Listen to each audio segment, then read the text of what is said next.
Hello students, I am Sanchi, your computer teacher. Today we are going to start another topic of second chapter and the name of topic is operating system. Operating system एक important role play करता है computer और user के बीच में interaction create करवाने का. And last topic में हम लोगों ने स्टडी किया था सॉफ्टवेयर में सिस्टम सॉफ्टवेयर के अंडर हमने एक एग्जांपल लिया था operating system, because operating system is a type of system software and without operating system a computer not able to run, and it also provide a platform to other software.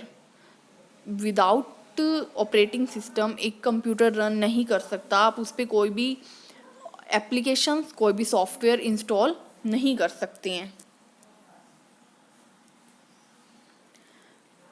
Definitions of operating system.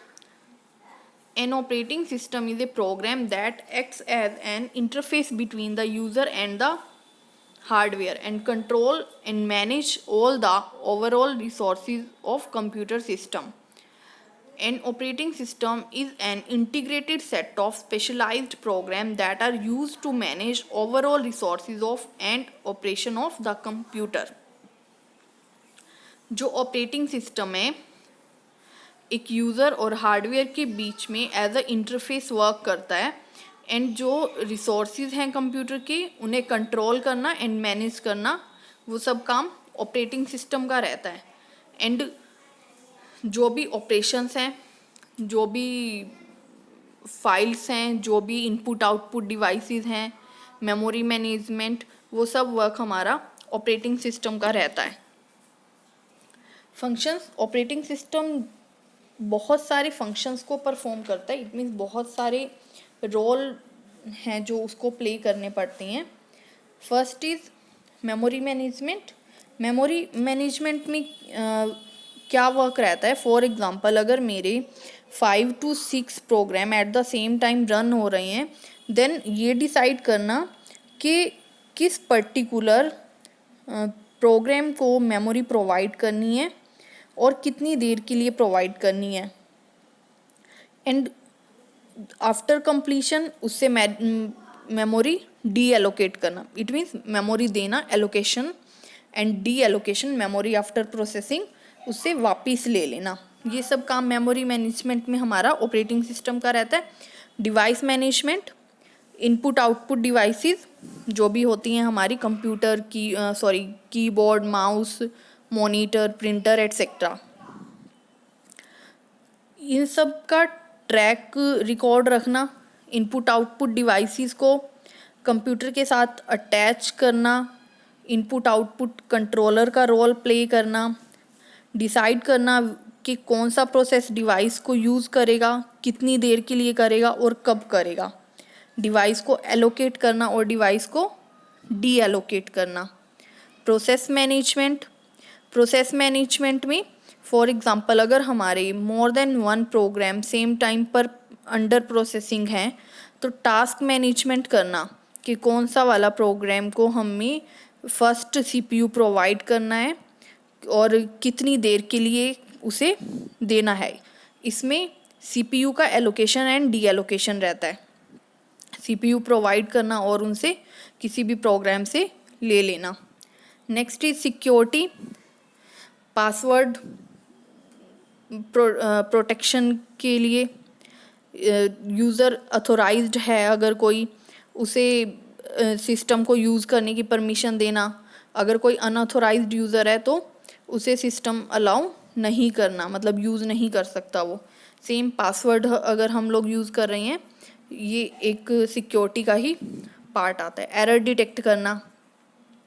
जब हम work करते हैं तो किसी भी item के through, suppose हमने कोई डिवाइस कनेक्ट किया, कोई मेल रिसीव किया, तो इनसे अगर कोई एरर आ गया तो उस एरर को डिटेक्ट करना, उसके बारे में इन्फॉर्म करना, ये सब काम ऑपरेटिंग सिस्टम का रहता है. चाहे वो एरर किसी इनपुट आउटपुट डिवाइस से रिलेटेड है, मेमोरी से रिलेटेड है, किसी फाइल में है, किसी प्रोग्राम में है, किसी भी टाइप का वो एरर है, वो हमें इंफॉर्मेशन प्रोवाइड करेगा। कोऑर्डिनेशन क्रिएट करना यूज़र एंड सॉफ्टवेयर के बीच में। जो ऑपरेटिंग सिस्टम है यूज़र और जो सॉफ्टवेयर है उसके बीच में एक कोऑर्डिनेशन क्रिएट करता है, जो हमने अभी इसकी डेफिनेशन में भी स्टडी किया है। अगर कोई वेल डिज़ाइन सॉफ्टवेयर है उससे यूज़र इजीली इंटरफेस कर पाता है। जो अभी हम यूज़ कर रहे हैं विंडोज़ एक यूज़र फ्रेंडली ऑपरेटिंग सिस्टम है, बिकॉज इसमें आप माउस के क्लिकिंग के हेल्प से कुछ भी कमांड को एक्टिव कर सकते हैं, कोई भी कमांड दे सकते हैं, किसी भी एप्लीकेशन को एक्टिव कर सकते हैं। But on the other hand अगर हम डोज़ की बात करें तो डोज़ हमारा यूज़र फ्रेंडली ऑपरेटिंग सिस्टम में काउंट नहीं कर सकते, बिकॉज डोज़ में अगर आपको कुछ भी एक्शन परफॉर्म करना पड़ता है then you have to type a command. आपको उसके लिए कमांड टाइप करना मस्ट है, अदरवाइज़ वो आपको कुछ भी करके नहीं देगा। Next is file management. जो भी सिस्टम में फाइल्स हैं उनकी लोकेशन, उनके यूज़र, उनके स्टेटस को मेंटेन करना फाइल सिस्टम का वर्क है। एंड डिसाइड करना कि किससे रिसोर्सेज प्रोवाइड करने हैं, रिसोर्सेज को एलोकेट करना, डी एलोकेट करना, इंफॉर्मेशन का ट्रैक रखना, प्रोसेसिंग का स्टेटस रखना, फाइल्स की रिपोर्ट प्रिपेयर करना। All these functions performed by file management. Service of operating system. जो कॉमनली यूज्ड ऑपरेटिंग सर्विसेज हैं ऑपरेटिंग सिस्टम की, first is program execution. System must be able to load a program into memory and to run it. जो हमारा system है वो able होना चाहिए किसी भी प्रोग्राम को लोड करने में और उसे प्रॉपर तरीके से रन करने में। अगर कोई भी सिस्टम एक प्रोग्राम को प्रॉपरली रन नहीं कर पा रहा, प्रॉपरली उसे लोड नहीं कर पा रहा, रनिंग में बहुत ज़्यादा टाइम ले रहा है, लोडिंग में बहुत ज़्यादा टाइम ले रहा है, देन वो उसका एक मतलब हमें उसे चेंज करने की या इम्प्रूव करने की नीड है।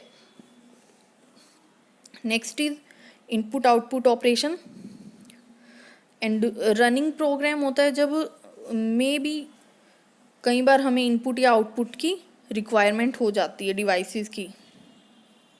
तो at the time of running operating system की ये सर्विस है कि इनपुट आउटपुट डिवाइसेस को प्रोवाइड करना।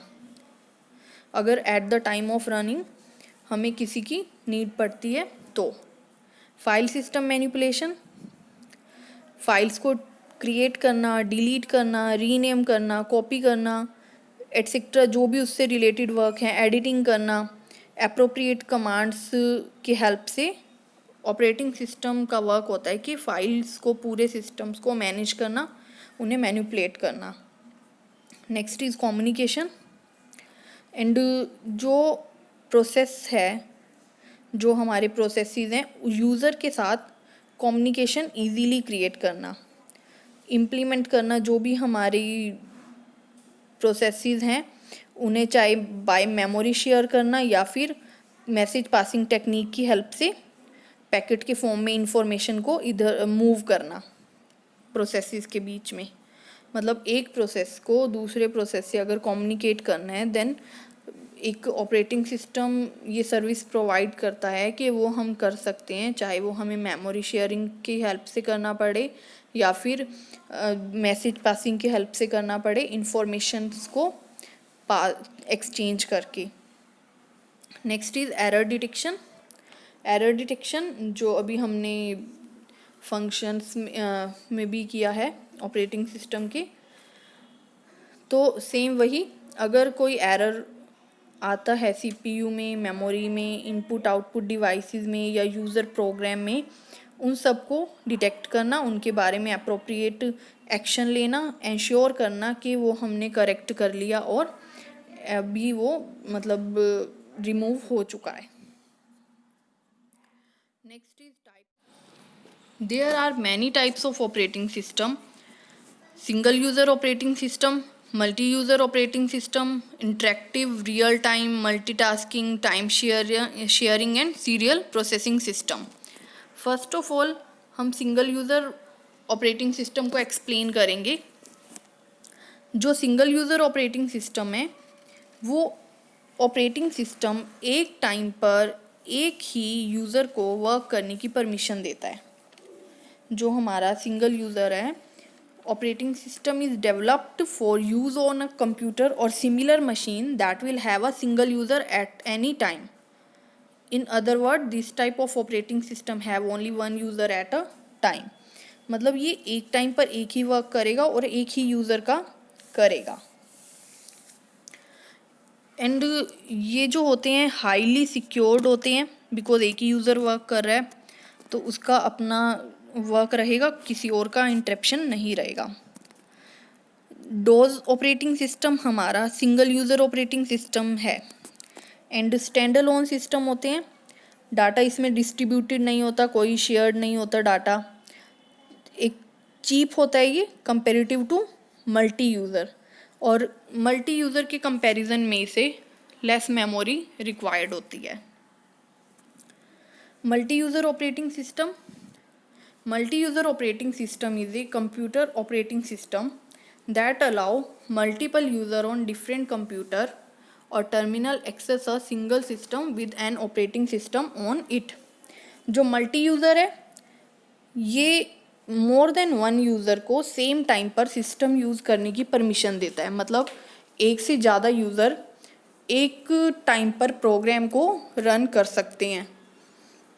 एंड इसमें डाटा शेयरिंग रहती है एंड डिस्ट्रीब्यूशन रहता है डाटा का, क्योंकि अगर एक से ज़्यादा लोग यूज़ कर रहे हैं सेम टाइम पे तो डाटा शेयरिंग रहेगी, इसमें डाटा का डिस्ट्रीब्यूशन रहेगा, मेमोरी ज़्यादा रिक्वायर्ड होती है एंड लेस सिक्योरिटी होती है।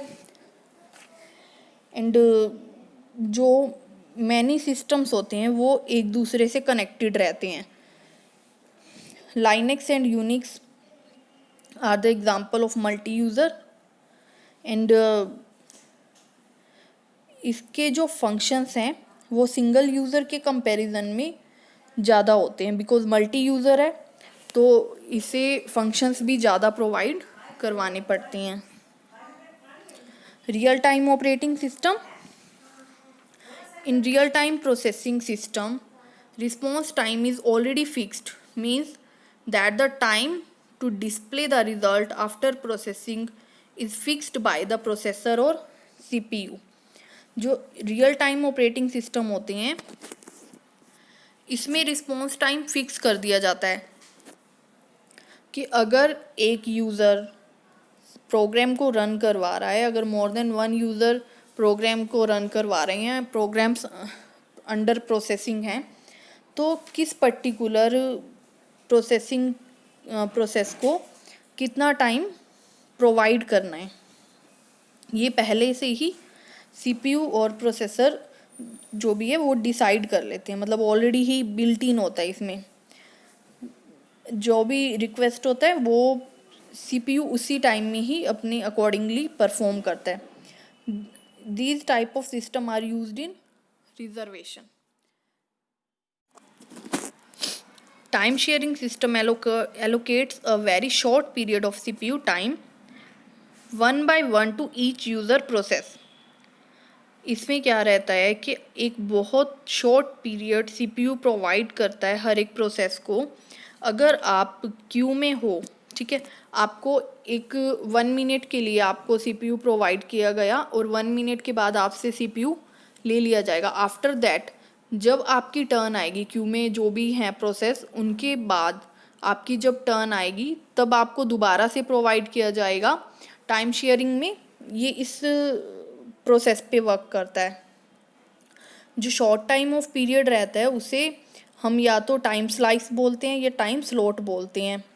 Time sharing multi user multi programming technique में फॉलो की जाती है। इसमें यूज़र को लगता है कि वो इंडिविजुअली यूज़ कर रहा है सिस्टम, उसके प्रोसेस को, उसके प्रोग्राम को प्रोसेस किया जा रहा है, बट एक्चुअल में वो मल्टी प्रोसेसिंग हो रही होती है।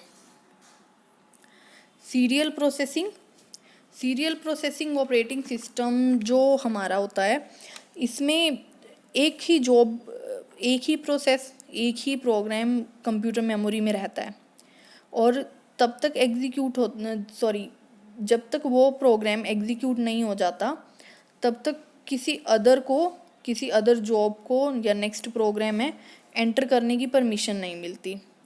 इसका मेमोरी मैनेजमेंट बहुत सिंपल रहता है बिकॉज पूरी मेमोरी में एक ही स्पेस है मेमोरी का, वो एक ही प्रोग्राम, एक ही यूज़र, एक ही जॉब यूज़ कर रहा है।